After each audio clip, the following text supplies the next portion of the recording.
All right, cool. You Sorry, got I it. don't know what happened. I wanted Technology can be tricky sometimes.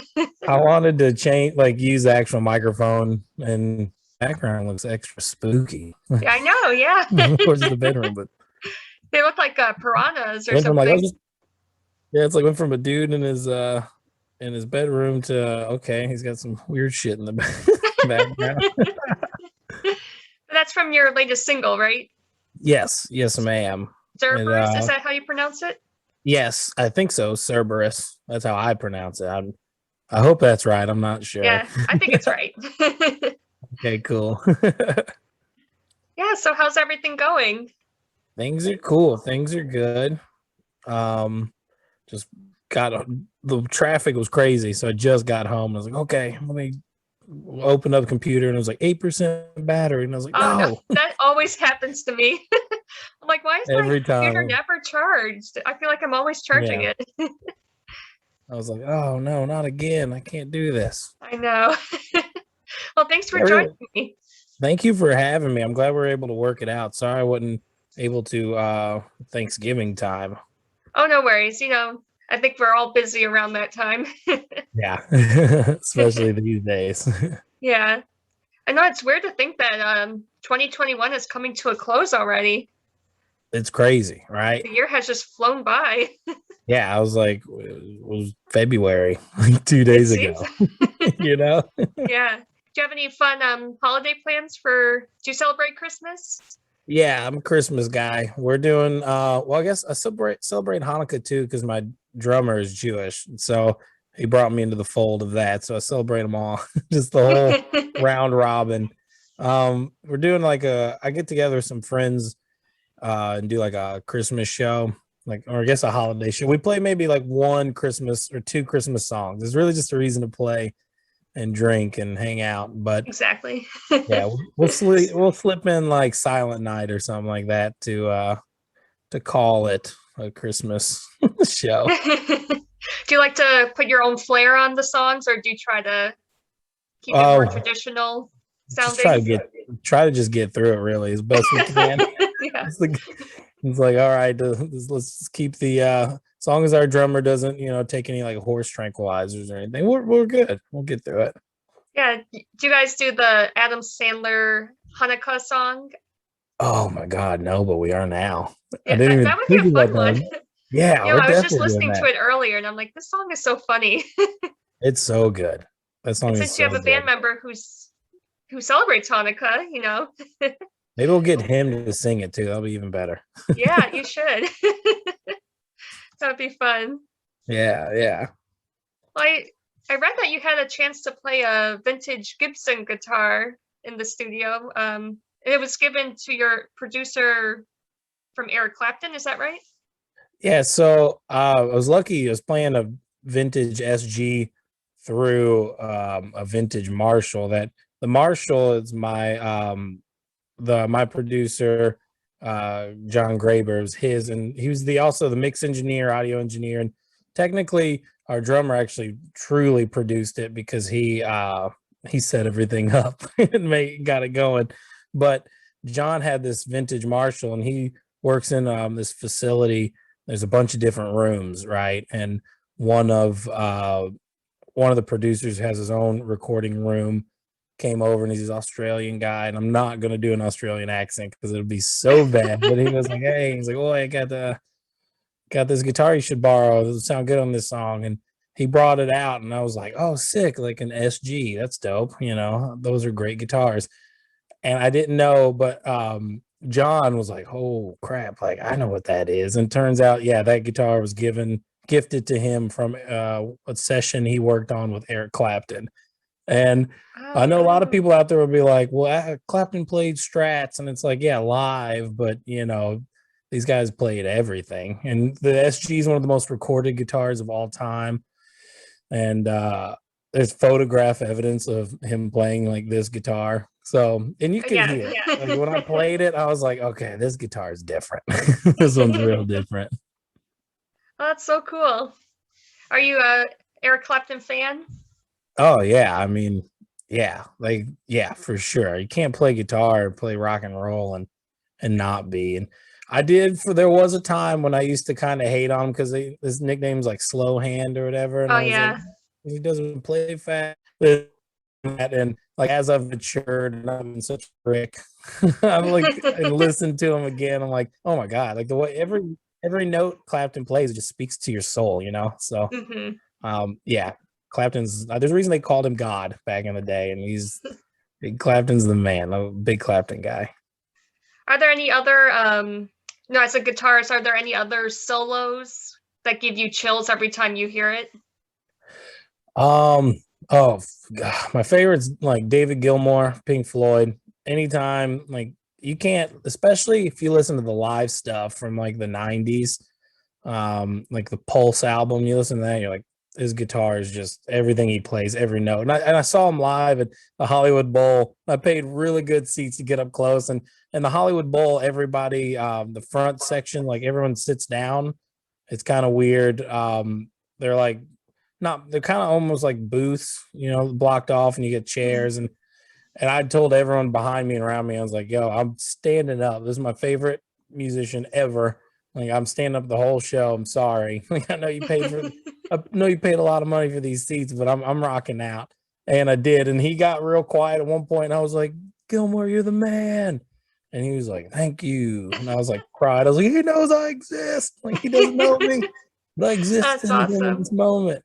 But him, Derek Trucks, every time he plays guitar, um, I mean, the list could go on and on because you like Steve Vai when he plays For the Love of God, you're like, oh, for the love of God, how do Yeah, you play that good? Just yeah, you know, there's so many people. Really, it's hard. Like you can go all night on a list like that. I know. Yeah, I guess that's why they're considered like timeless classics because I know Yeah, they're just masterpieces. It's like some songs I listen to, I'm like, how did they even come up with this? This is like so amazing. yeah, yeah. Me too. Still hunting that. Still chasing that. So, what are your hopes for 2022 musically? Oh, so okay. I think it's everyone's hopes is to continue recording. Um, Looking at getting a spot, and creating our own little like, you know, working studio with a buddy and keyboard player and songwriter, co-songwriter Wes Trey. I'm gonna work with him on that, getting that going. But yeah, we just want to record a lot of songs, play some places. I really want to get overseas. Like I got a small and very strong and loyal fan base in like England and Germany. So I'd love to get over there and try to play like in London or some, you know, London, Berlin, something like that. A couple of hubs. One of my buddies does management for a pretty big artist, and they're playing and they're doing like a European tour in the fall. So I was like, okay, I can go pair like I'm not being invited to go play for it. Unfortunately, we would rock that opener spot. But I'm gonna go over there because we can go to the shows and stuff. And I'm like, oh, I can make a whole trip out of this. I'll go play, go see this, go maybe catch a soccer match and see what trouble we can get into. So touring around, you know, that's gonna be the number one. Getting to Austin and playing and things like that. And Oh yeah. Chicago spreading out a little bit more. That's the plan. No, I hear like London, well, the UK in general, as well as Germany are two two countries where rock music is really thriving right now. Yeah. Sorry, I'm adjusting my microphone. There we go. We'll see if that works any better. I'll just hold it. Yeah, it would seem that I mean, I think like rock and roll and well, in London also like because obviously I got this accent and being from Kentucky. And what our thing is rock and roll, but it's like pseudo country in a way too. Hmm. So definitely southern rock influence, like the Drive By Truckers and you know Jason Isbell and Skinner, obviously.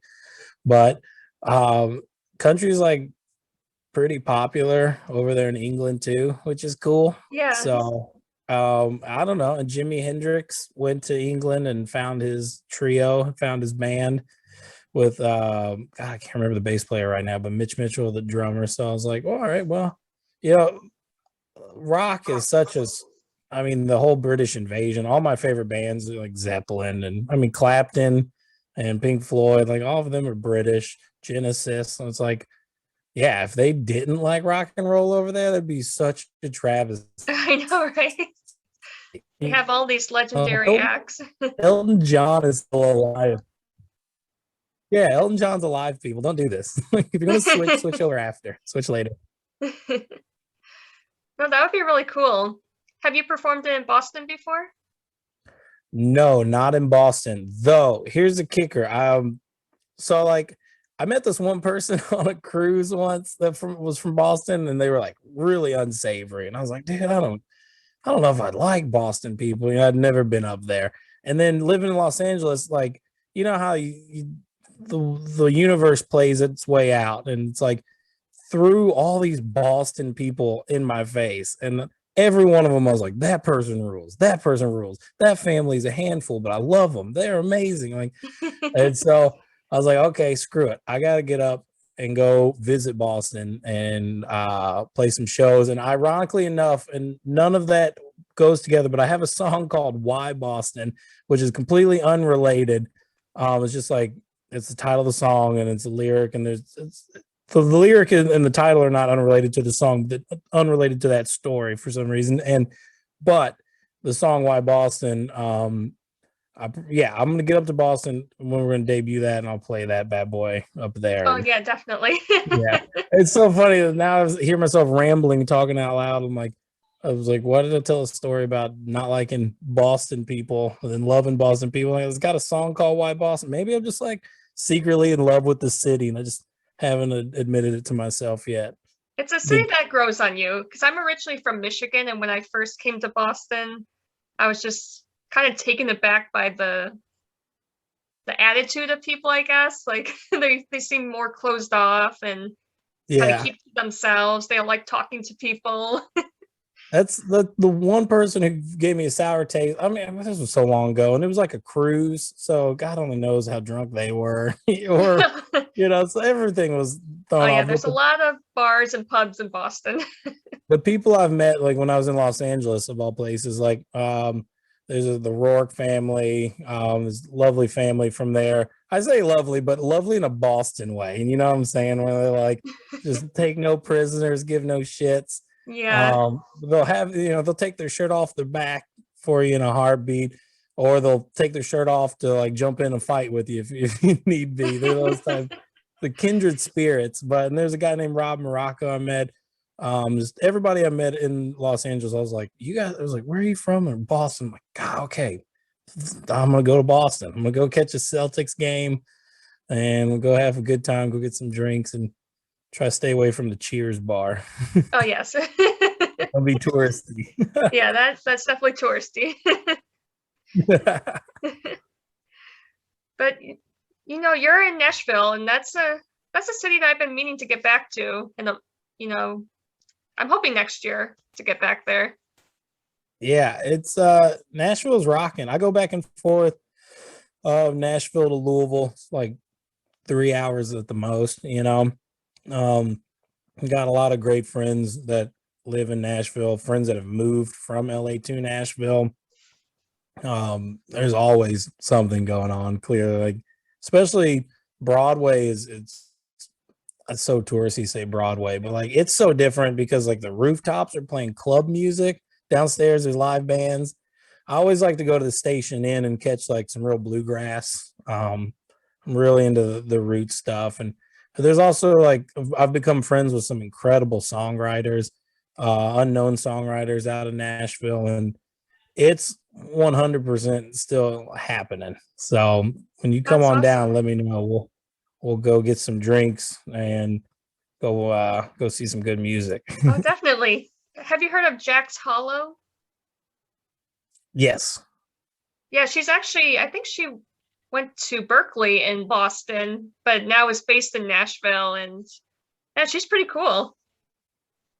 Yeah, her and there's a girl named Maddie Diaz who I like met. I don't really know. I just like I've been to a couple shows and had a friend that was friends with her and this and that, but she went to Berkeley and then went to LA where I met her, and now she's doing really well in Nashville too, which is cool.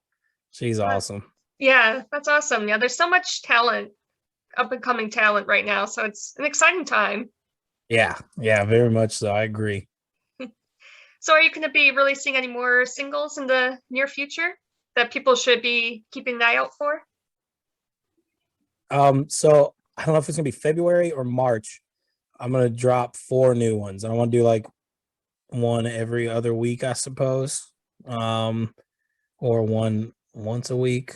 I don't know. I'm not sure, but we want to do something like that because I got 4 more that we recorded that I wasn't able to release because of the pandemic and everything. So one of them is the song Why Boston. So maybe Oh, perfect. yeah, maybe I'll go up there and like film a video or something too in Boston. That'd be cool. No, that would be awesome. Yeah. I can tell you all the cool spots to film. Please do. Don't make me be touristy. Nice. Well, definitely excited to keep an eye out for that. Yeah, me too. I'm excited to get them out there into the world. I'm tired of holding on to them. Yeah, it's, if COVID could just go away forever. Oh I my feel like God, we've yeah. had enough of this. Yeah, 100%. 100%. Yeah, but I'm sure you've been keeping busy writing, and now it's just time for them to see the light of day. A lot of writing. The worst part about it all is that because for a year and some change, you weren't able to really do anything. So it was like a lot of gear shopping online, like my credit card and my debit, my bank account. They weren't happy because it was like, get out there and play. Quit buying more gear. You don't need any. Like, why do you have 2 mandolins? Like, I don't know. I was going to return that one, but I've got it. Do you go on Sweetwater? No, I'll go on Reverb typically. Oh, I stay away nice. from Sweetwater typically. Unless I go to a music store, obviously, and then someone always upsells you there. You gotta get this. I'm like, oh, I need that. Okay, yeah. So that's like your latest purchase is a mandolin? Yeah, I guess call that. I got my pedal board redone by my boy Dave Phillips at LA Sound, sending it out to him, and he cleaned it up. And he was like, "You ruined my work." And I was like, I'm indecisive. I want new things on there. But it's always, I'm looking at other guitars and really more like now because me and Wes are talking about setting up our own studio thing. Then more like recording gear is the next one. Like, okay, I need to get like some real microphones probably and a couple, maybe like a console. So that's the next adventure. I was looking up that stuff. That'll be fun. Have you chosen a name for your studio yet? Or is that going to be like later? That'll be later. We just got into the we should do this. The planning stages. Yeah, but the thing with us is like the whole band. Like if you say we should do this, it's like it happens. It's just now like Kenny, the drummer, K Swizzo. Kenny's great about lists. He always is like, if you get an idea, because I'm always coming up with ideas. I'm always just firing off like 2 a.m. text messages. I wake up and I'm like, oh my God, we gotta cover a Primus song. And he's like, what? Okay. We'll create a list and write it down. So we can at least he keeps us on track, And thank God for him. I need that. Or because I'd just be nothing but ideas out there in the ether. So he catches your ideas and brings them to fruition. Yeah, he keeps me on track. Without him, I don't know. I'll just be spinning in circles. That's funny. Yeah. Well, Ian, I really appreciate you taking the time to chat with me. It's been a blast. Thank you for having me on. This has been fun. Yeah. And maybe I'll catch you once you hit the road. Oh, for sure. Definitely have to make a road trip next year. Definitely. And you got to also let me know the places to play in Boston so I can come definitely do a show. I'll definitely send that over. That'd be sick. Well, thanks again. Yeah, And thank happy you. holidays. You as well.